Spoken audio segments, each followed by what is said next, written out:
बिस्मिल्लाहिर्रहमानिर्रहीम। Dear students, last time हमने बात की थी क्रोमोसोम्स, उसकी केमिकल कंपोजिशन पर, और इससे पहले हम क्रोमोसोम्स और उसकी टाइप्स भी पढ़ चुके हैं। तो आज हम बात करते हैं कि what is the importance of chromosomal studies, यानी क्रोमोसोम्स को स्टडी करने की क्या इम्पोर्टेंस है, क्या अहमियत है। तो आज के हमारे लेक्चर के की पॉइंट्स हमारे सामने हैं। सबसे पहले हम बात करेंगे कि क्रोमोसोमल एबनॉर्मेलिटीज को पता चलाने के लिए, यानी हम देखते हैं कि इंसानों में बाज औकात कुछ बच्चे पैदाइशी तौर पर ही एबनॉर्मल पैदा होते हैं, यानी कि मेंटल रिटार्डेशन उनके अंदर मौजूद होती है और बहुत सारे दूसरे डिफेक्ट्स उन बच्चों में पाए जाते हैं। तो जो क्रोमोसोम्स की स्टडी से उनकी शनाख्त की जा सकती है, करेक्शन भी कर सकते हैं। इसी ही तरह से दूसरा हम देखेंगे clinical investigations of the parents, यानी कि ऐसे फैमिली पार्टनर्स जिनके यहाँ एबनॉर्मल बच्चे पैदा होते हैं, तो उन पेरेंट्स में, मेल में फीमेल में कौन कौन से क्रोमोसोम्स की एबनॉर्मेलिटी है और कितने फीसद चांसेस हैं कि उनकी नेक्स्ट जनरेशन जो है वो एबनॉर्मल पैदा होगी। इस तरह की इन्वेस्टिगेशंस भी क्रोमोसोम्स की स्टडी से ही पता चलती हैं। और इसी ही तरह से तीसरे नंबर पर हम बात करेंगे determination of the sex of unborn child, यानी कि ऐसा बच्चा जो अभी पैदाइश नहीं हुई, अभी डेवलपमेंट और ग्रोथ के मराहिल से है, हम उसकी जो है वो जेंडर की डिटर्मिनेशन कर सकते हैं। यानी कि प्रेगनेंसी के फर्स्ट वीक में ही हम ये शनाख्त कर सकते हैं कि उस बच्चे की जेंडर मेल होगी या फीमेल होगी।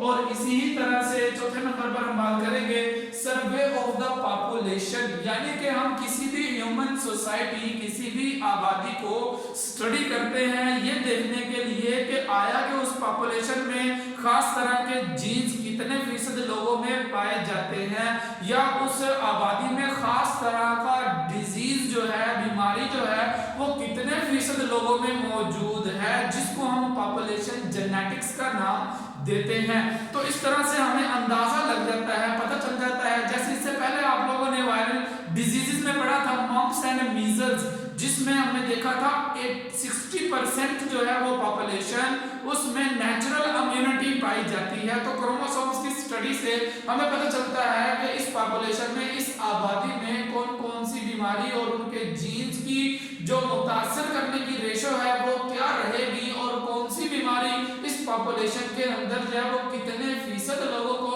मुतासर कर सकती है। तो इस तरह की स्टडीज भी क्रोमोसोम्स को समझने और क्रोमोसोमल स्टडीज को मद्देनजर रखने से सामने आती हैं। इसी तरह से फिर हम बात करेंगे separation of the X and Y sperm, यानी ह्यूमंस के अंदर हम ये देखते हैं कि बच्चों की जो पैदाइश होती है, मेल बच्चा पैदा होने के चांसेस और फीमेल बच्चा पैदा होने के चांसेस जो हैं वो 50-50% होते हैं नेचुरल वे में। लेकिन अगर हम चाहें कि नेक्स्ट जनरेशन में मेल बच्चा पैदा करना है या फीमेल बच्चा पैदा करना है, तो ऐसी सूरत में स्पर्म जो एक्स वाले और वाई वाले हैं उनको सेपरेट कर लिया जाता है। तो इस तरह से हम देखते हैं क्रोमोसोमल स्टडीज जो है, इसके अलावा भी इसके और बहुत से आज के दौर के ब्रॉड एस्पेक्ट्स हो सकते हैं क्रोमोसोमल स्टडीज के, लेकिन हमने अपनी किताब के पॉइंट ऑफ व्यू से, सिलेबस के पॉइंट ऑफ व्यू से इन 5 मेन जो है वो पॉइंट्स पर बात करनी है। तो सबसे पहले बात करते हैं क्रोमोसोमल एबनॉर्मेलिटीज क्या होती हैं। हम देखते हैं कि क्रोमोसोमल एबनॉर्मेलिटीज जो है प्रोड्यूस करती हैं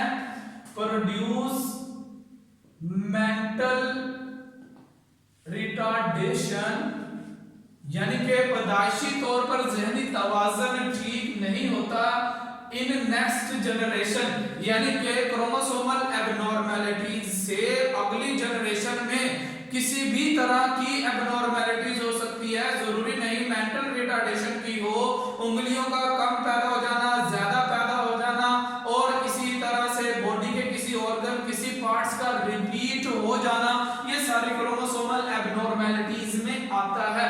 अगर हम इसकी एग्जांपल्स पर बात करें तो इसमें 3 एग्जांपल्स जो है वो हम समझते हैं। एक जिसे कहते हैं डाउन सिंड्रोम। ऐसी तमाम तरह की बीमारियां जो कि जीन्स की वजह से, डीएनए की वजह से, आरएनए की वजह से और क्रोमोसोम्स के जीन्स में डिफेक्ट्स की वजह से पैदा होती हैं, उनको सिंड्रोम का नाम दे दिया जाता है। तो अब देखिए डाउन सिंड्रोम वो कहता है कि अगर हम देखें ह्यूमंस में मेंटल रिटार्डेड चाइल्ड जो है वो बच्चे पैदा करती है ये डिजीज, और नोट किया जाता है कि जो 21st क्रोमोसोम है इस क्रोमोसोम की एबनॉर्मेलिटी है, यानी कि 21st क्रोमोसोम किसी भी इंसान में या किसी पैदा होने वाले बच्चे में आमतौर पर 21 नंबर वाला क्रोमोसोम एक वालिद से आना चाहिए, एक ही वालिदा से आना चाहिए, 2 पेयर्स की सूरत में होने चाहिए। लेकिन ऐसे बच्चे में हम देखते हैं कि ये जो क्रोमोसोम नंबर 21 है ये 2 पेयर्स की सूरत में, यानी 1 फ्रॉम फादर 1 फ्रॉम मदर की बजाय ये 3 क्रोमोसोम्स पाए जाते हैं, यानी एक एक्स्ट्रा क्रोमोसोम होता है। लिहाजा इस कंडीशन को हम नाम देते हैं इट इज कॉल्ड ट्राइसोमी। आमतौर पर क्या होता है कि क्रोमोसोम्स को ह्यूमंस के अंदर हम देखते हैं डिप्लॉयड नंबर होते हैं, डबल जो है वो उनकी अमाउंट होनी चाहिए नॉर्मल इंडिविजुअल्स में। लेकिन अगर किसी इंडिविजुअल में क्रोमोसोम्स की तादाद यानी कि इन पेशेंट्स में हम देखेंगे क्या होगी 46 जमा 1 होगी, इसको कहेंगे ट्राइसोमी। क्यों? 2 तो 21 नंबर क्रोमोसोम नॉर्मल मौजूद है, एक अजाफी आ गया। तो देखिए ह्यूमंस में जेनेटिक लेवल जो है कितना डेलिकेट है कि एक क्रोमोसोम भी अजाफी आ जाने से, कम आ जाने से इतनी बड़ी बड़ी डिजीजेस जो है वो पैदा हो जाती हैं। और इसी तरह से एक और एग्जांपल जो है वो अगर हम देखें तो इसको हम नाम देते हैं it is called Turners syndrome.